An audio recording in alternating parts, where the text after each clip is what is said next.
Hi, I'm back with another learning snack this week. This week, I wanted to talk to you about one communication change that you can make that will make you incredibly much more effective with your team. I've been talking to a lot of CEOs recently about how they're running their teams remotely and what they found to be most effective. And one of the things that has come up again and again in these conversations is this powerful tool is including accountability in how you make requests.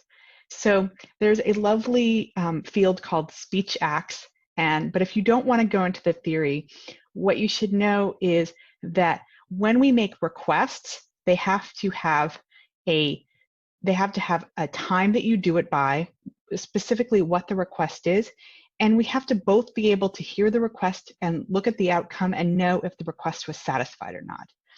This is what many people do instead. They do this kind of thing.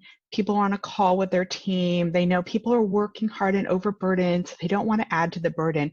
And they might say something like, "Oh, Joe, it'd be great if you could, check into these numbers next week." Or, "Oh, Maggie, it would be lovely if you could, if you could get some more information on the XYZ project."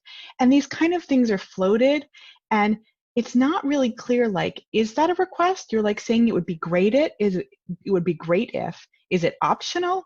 Does someone really need to do it to fulfill their job requirements? And so what happens in those kind of situations is oftentimes a leader feels like they've made a request and other people feel like they've thrown out an idea. I didn't have time to get to that idea. Moving on, no harm, no foul.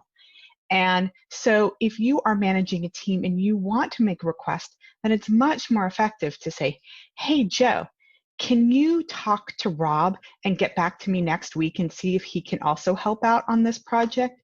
Or, "Hey, Maggie, can you look up some numbers on, what the market size is in China and report back to the group next week at our meeting?" So you can see then if Maggie has those numbers and reports back to the group, she has fulfilled the request. If I talk to Rob and get back to them, I fulfilled the request. So leaders, I know it's hard. I know so much is being asked of you and you're asking so much of your team. So this means that if you want to make a request, make sure it's a request that's important and is necessary, but don't just throw out a lot of optional things that would be nice to have and then feel upset that they're not done. So that's my learning snack for now, and have a great week.